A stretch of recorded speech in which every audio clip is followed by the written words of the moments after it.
ಬಂತಲ್ಲ, ತೀರ್ಪು ಮಾತ್ರ ಬಂದಿರೋದು, ನ್ಯಾಯ ನೀಡಿಲ್ಲ. ಎಲ್ಲರಿಗೂ ಗೊತ್ತು, ಎಲ್ಲರೂ ನಾಲೆಜಬಲ್ ಪರ್ಸನ್ಸ್ ಅಂತ ತಿಳ್ಕೊತೀನಿ. ಎಲ್ಲ ಬಂದಿರೋರು ಎಜುಕೇಟೆಡು, ವೆಲ್ ಎಜುಕೇಟೆಡ್, ಅವ್ರ ಥರ ಎಜುಕೇಟೆಡ್ ಆಗಿ ಇಲ್ಲಿಟ್ರೇಟ್ ಅಲ್ಲ ಅಂತ ನಾನು ತಿಳ್ಕೊಂಡಿರೋದು. ಸೊ ನೆನ್ನೆ ಏನು ತೀರ್ಪು ಬಂತು, PU ಕಾಲೇಜ್ ಲೆವೆಲ್ ಸ್ಟೂಡೆಂಟ್ಸಿಗೆ ಮತ್ತು ಸ್ಕೂಲ್ ಲೆವೆಲ್ ಸ್ಟೂಡೆಂಟ್ಸಿಗೆ ಮಾತ್ರ ಅಪ್ಲೈ ಆಗುತ್ತೆ ಆ ವರ್ಡಿಕ್ಟು, ಡಿಗ್ರಿ ಕಾಲೇಜಿಗೆ ಇಲ್ಲ ಅಂತ. ಅದನ್ನು ಮಾತಾಡೋಕ್ಕೆ ಅಂತ ಬಂದ್ವಿ. ಇಲ್ಲಿ ಬಂದಿದ್ದೀರಾ, ಹೋಗಿ ಕ್ಲಾಸಲ್ಲಿ ಹಿಜಾಬ್ ತೆಗ್ದು ಕೂರಿ, ಇಲ್ಲಾಂದರೆ ಏನೋ ಇಲ್ಲಿ ಅಟ್ಮಾಸ್ಫಿಯರ್ ಕ್ರಿಯೇಟ್ ಮಾಡಬೇಡಿ, ಸೀದಾ ಎದ್ದು ನಿಮ್ಮ ಮನೆಗೆ ಹೋಗಿ ಅಂತ ಹೇಳಿದರು. ಇದು ಹೇಳೋ ಮಾತಾ ಸರ್? ನಾವು ನಮ್ಮ ಕಾಲೇಜಿಗೂ ರೆಸ್ಪೆಕ್ಟ್ ಮಾಡ್ತೀವಿ, ನಮ್ಮ ಪ್ರಿನ್ಸಿಪಲ್ಗೂ ರೆಸ್ಪೆಕ್ಟ್ ಮಾಡ್ತೀವಿ. ಆದರೆ ನಾವು ಕಾನ್ಸ್ಟಿಟ್ಯೂಷನ್ ಮತ್ತು ನಮ್ಮ ಕಾಲೇಜಿಗೆ ಬಹಳ ರೆಸ್ಪೆಕ್ಟ್ ಇದೆ, ಮನಸ್ಸುಪೂರ್ವಕವಾಗಿ ರೆಸ್ಪೆಕ್ಟ್ ಇದೆ. ಆದರೆ ಇದು ಆದೇಶ ಏನು ಸಂವಿಧಾನದ ವಿರುದ್ಧವಾಗಿ ಆದೇಶ ಏನು ಬಂದಿದೆ ಅದ್ರ ಮೇಲೆ ನಮಗೆ ಅದನ್ನು ರೆಸ್ಪೆಕ್ಟ್ ಇಲ್ಲ. ಅದನ್ನು ನಾವು ತೀರವಾಗಿ ಖಂಡಿಸ್ತೀವಿ. It hurts a lot, sir. It hurts a lot. Because this is not a justice, sir. This is not a justice. ಇದು ಸಂವಿಧಾನದ ವಿರುದ್ಧವಾಗಿ ನೀಡಿರೋದು. ಇದು ಮಾತ್ರ ತೀರ್ಪು ನೀಡಿರೋದು, ನ್ಯಾಯ ನೀಡಿಲ್ಲ ಸರ್. ನಮಗೆ ನ್ಯಾಯ ಕೊಟ್ಟಿಲ್ಲ, ತೀರ್ಪು ಮಾತ್ರ ಕೊಟ್ಟಿರೋದು. ಹೇಗೆ ಸರ್ ಅವ್ರು ಹೇಳ್ಬೋದು ಎಸೆನ್ಷಿಯಲ್ ಇಲ್ಲ, ಅಷ್ಟೊಂದು ಹಿಜಾಬ್ ಧರಿಸೋದು ಎಸೆನ್ಷಿಯಲ್ ಇಲ್ಲ ನಿಮ್ಮ ರಿಲಿಜನಲ್ಲಂತ? ನಮ್ಮ ರಿಲಿಜನಿಗೆ ಜಾಸ್ತಿ ನಮ್ಗೆ ಗೊತ್ತಿರತ್ತಾ? ಅವ್ರಿಗೆ ಗೊತ್ತಿಲ್ಲ ಅಂದರೆ ಬಂದು ಕೇಳಕ್ಕೆ ಹೇಳಿ, ಇಲ್ಲ ಅಂದರೆ ಓದಕ್ಕೆ ಹೇಳಿ. ಫಸ್ಟ್ ಓದಲಿ. ಬರೀ ಖುರಾನಲ್ಲಿಲ್ಲ ಸರ್, ಅವರು ಹೋಗ್ತಿರೋದು ವಿರುದ್ಧವಾಗಿ. ಹೋಲಿ ಬೈಬಲ್ ರಿಲಿಜಿಯನ್ಸ್ ವಿರುದ್ಧವಾಗಿ ಹೋಗ್ತಿರೋದು. ಅವರು ನಾಲೆಜ್ ಇಟ್ಕೊಂಡು ಏನಾದ್ರು ಡಿಸೈಡ್ ಮಾಡಬೇಕಂದ್ರೆ ಮಾಡಬೇಕು ಸರ್. ಅವ್ರು ಹೇಗೆ ಸರ್ ಕಾನ್ಸ್ಟಿಟ್ಯೂಷನ್ ವಿರುದ್ಧವಾಗಿ ಕೊಡ್ತಾರೆ ಆರ್ಡರು? ಅದಕ್ಕೆ ತೀರಾ ಖಂಡಿಸ್ತೀವಿ ನಾವು. ಅದೇ ಇದು ನೀವು ಹೇಳೋದೇನಂದ್ರೆ, ನಿನಗೆ ಊಟ ಮುಖ್ಯನಾ, ನೀರು ಮುಖ್ಯನಾ, ಅಪ್ಪ ಮುಖ್ಯನಾ, ಅಮ್ಮ ಮುಖ್ಯನಾ ಅಂತ? ನೀವು ನಾಳೆ ದಿವಸ ಗೌರ್ಮೆಂಟ್ ಬಂದು ನೀರು ಮಾತ್ರ ಕುಡ್ಕೊಂಡಿರ್ಬಿಡು, ಊಟ ಮಾಡಬೇಡ ಅಂದ್ರೆ ಸುಮ್ಮನೆ ಇರ್ತೀರಾ? ನೀರು ಕುಡ್ಕೊಂಡು ಇವರು ಏನ್ ಮಾಡ್ತಿರೋದು ಗೊತ್ತಾ? ಮಲ್ಟಿಪಲ್ ಚಾಯ್ಸ್ ಕೊಡ್ತಿರೋದು, 2 ಸರಿ ಆನ್ಸರ್ ಕೊಟ್ಟು ಚಾಯ್ಸ್ ಮಾಡಿ ಅಂತಿರೋದು. ಇದು ಕ್ವಶನ್ ಮಾಡೋ ಲೆವೆಲ್ಲ? ನೀವು ಯೋಚನೆ ಮಾಡಿ ಎಂತ ಕ್ವಶನ್ಸ್ ಕೆಪಾಸಿಟಿ ಇದೆ ಇವ್ರ ಹತ್ರ ಅಂತ. ಅಳಬೇಕೋ ನಗಬೇಕು ಅಂತ ಅರ್ಥನೇ ಆಗ್ತಿಲ್ಲ. ಯಾಕೆ ಕೊಡ್ಬೇಕು?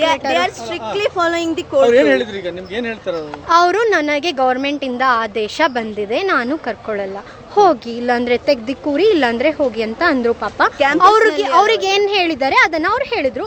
ಕ್ಯಾಂಪಸ್ ಅಲ್ಲಿ ಕೂತ್ಕೊಳ್ಳಿ ಅಂತ ಹೇಳಿದ್ರು. ನಮಗೆ ಕ್ಯಾಂಪಸ್ ಅಲ್ಲಿ ಕೂರಕ್ಕೆಲ್ಲ ವಿರೋಧ ಮಾಡಿಲ್ಲ ಅವರು. ನಾವ್ ಯಾಕೆ ಕ್ಯಾಂಪಸ್ ಅಲ್ಲಿ ಕೂರ್ಬೇಕು? ಕ್ಯಾಂಪಸ್ ಅಲ್ಲಿ ಹರಟೆ ಹೊಡ್ಕೊಂಡು ಕೂರಕ್ಕ ನಾವು ಬರ್ತಿರೋದು? ನಾವು ಕಾಲೇಜಿಗೆ ಓದಕ್ ಬರ್ತಿರೋದು. ಎಲ್ಲಾ ವಿದ್ಯಾರ್ಥಿನ ತರ ನಮಗೂ ಓದಕ್ ಅವಕಾಶ ಮಾಡ್ಕೊಡ್ಬೇಕು.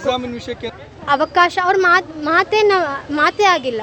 ಹೊರಗಡೆ ಬಂದ್ವಿ, ನೀವೆಲ್ಲ ಬಂದ್ರು, ನಿಮ್ ಜೊತೆ ಡಿಸ್ಕಷನ್ ಆಯ್ತು ಅಷ್ಟೇ.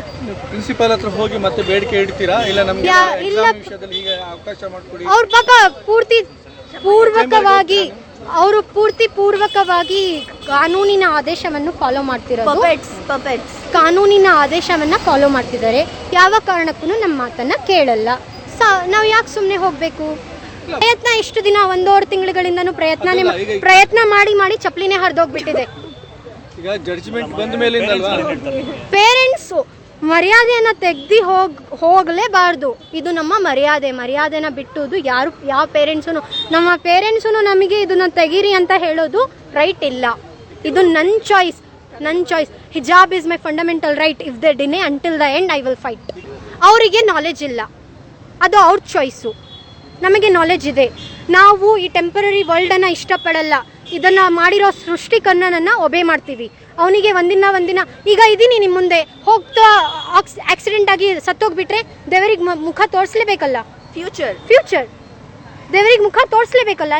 ಏನು ಹೋಗಿ ಹೇಳಬೇಕು ನಾನು? ಅವ್ನು ನನಗೆ ಹೇಳಿರೋದು ಹಿಜಾಬನ್ನು ಹಾಕು ಅಂತ. ಹಿಜಾಬನ್ನು ಹಾಕು, ಪರ್ದವನ್ನ ಮಾಡು. ಇನ್ನು ನೀನು ಕ್ಲಾಸ್ ರೂಮಲ್ಲಿ ಹಾಕಬೇಡ, ಅಲ್ಲಿ ಹಾಕು, ಇಲ್ಲಿ ಹಾಕು ಅಂತ ಎಲ್ಲೂ ಮೆನ್ಷನ್ ಮಾಡಿಲ್ಲ ಖುರಾನಲ್ಲಿ. ಹಾಕು ಅಂತ ಆರ್ಡರ್ ಕೊಟ್ಟಿರೋದು. ಆರ್ಡರ್ನ ಫಾಲೋ ಮಾಡ್ತೀವಿ. ಸಮವಸ್ತ್ರ ಹಾಕ್ತಿದೀವಲ್ಲ ಸರ್, ಸಮವಸ್ತ್ರ CDC ಅಲ್ಲಿ ಎಲ್ಲಿದೆ ಅಂತ ತೋರ್ಸಕ್ ಹೇಳಿ ಸರ್. ಹಿಜಾಬ್ ಇಲ್ಲ ಅಂತ ಕೂರಕ್ಕೆ, ಹಿಜಾಬ್ ಅಲೋ ಇಲ್ಲ ಅಂತ ಹೇಳಕ್ ಎಲ್ಲಾ ಶಿವಮೊಗ್ಗದಲ್ಲಿ ಇಡೀ ಕಾಲೇಜಸ್ ಅಲ್ಲಿ ಕೇಳಿ ಅಲೋ ಇದೆ ಅಂತ ಬಂದಿದ್ದು ಸೇರಿರೋದಿಲ್ಲಿ. ಬುರ್ಖಾ ಮತ್ತೆ ನಕಾಬ್ ಹಾಕೊಂಡು ಕೂರ್ತಿದೀವಿ ಅಂತ ಕೇಳಿ.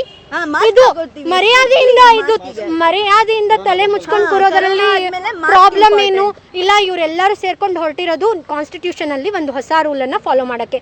ಅದೇನಂದ್ರೆ ಮರ್ಯಾದೆಯಿಂದ ತಲೆ ಮುಚ್ಕೊಂಡು ಬರುವ ವಿದ್ಯಾರ್ಥಿನಿಯರಿಗೆ ಶಿಕ್ಷಣವನ್ನು ಪಡೆಯುವ ಹಕ್ಕಿಲ್ಲ ಅಂತ. ಮುಂದೆ ಇದೆ ಅವ್ರು ಹೇಗೆ ಆಕ್ಷನ್ ಇರುತ್ತೆ, ನಮ್ದು ಅದಕ್ಕೆ ತಕ್ಕ ರಿಯಾಕ್ಷನ್ ಇರುತ್ತೆ ಅಷ್ಟೇ. ಎಕ್ಸಾಮಿಗೆ ಕೊಡಬೇಕು, ಮರ್ಯಾದೆಯಿಂದ ಕೂಡ್ತೀವಿ, ಮರ್ಯಾದೆಯಿಂದ ಅಟೆಂಡ್ ಮಾಡ್ತೀವಿ. ಯಾಕೆ ಸರ್ ಬಿಡಲ್ಲ? ನಾವು ಕಟ್ಟಿಲ್ವಾ ಫೀಸು? ನಾವಿಲ್ವಾ ವಿದ್ಯಾರ್ಥಿನಿಗಳು? ಮಾಡಬೇಕು ಅವರು. ಯಾಕಿರೋದು ಸರ್ ಗೌರ್ಮೆಂಟ್? ನಮ್ಮಿಂದ ಅವ್ರು ಇರೋದು, ನಾವಿದೀವಿ ಅಂತ ನಮ್ಮ ಗೌರ್ಮೆಂಟ್ ಇರೋದು. ಅವ್ರು ಕೊಳ್ಳೇಬೇಕು. ಇದು ನಮ್ಮ ಐಡೆಂಟಿಟಿ, ಇದು ನಮ್ಮ ಪ್ರೈಡ್, ಇದು ನಮ್ಮ ಪ್ರೈಡ್. ನಮ್ಮ ಸೋಲನ್ನು ಬಿಟ್ಟು ಬಾಡಿಯಲ್ಲಿ ಸೋಲನ್ನು ಬಿಟ್ಬಿಡಿ, ತೆಗೆದ್ಬಿಡಿ ಅಂದರೆ ತೆಗಿಯೋಕ್ಕಾಗತ್ತಾ ಸರ್? ಹುಟ್ಟಿದ್ದಾಗ್ಲಿಂದಾನೇ ಒಂದು ಐಡೆಂಟಿ ಅಂತ ಕೊಟ್ಟಿರ್ತಾರೆ ನಿಮಗೆ. ಆ ಐಡೆಂಟಿಯಿಂದ ನೀವು ಭಾಳ ಅಷ್ಟು ಸಾಧನೆ ಮಾಡಿರ್ತೀರಾ. ಇದ್ದಕ್ಕಿದ್ದಾಗ ಯಾರೋ ರಾತ್ರೋರಾತ್ರಿ ಐಡೆಂಟಿಯನ್ನು ತೆಗೆದ್ಬಿಡು ಅಂದರೆ ತೆಗಿಯೋಕ್ಕಾಗತ್ತಾ ನಿಮ್ಮ ಕೈಯಿಂದ? ಆಗತ್ತಾ ಸರ್ ನಿಮ್ಮ ಕೈಯಿಂದ? ಸತ್ತೋಗಕ್ಕೆ ಇಷ್ಟಪಡ್ತೀರಾ?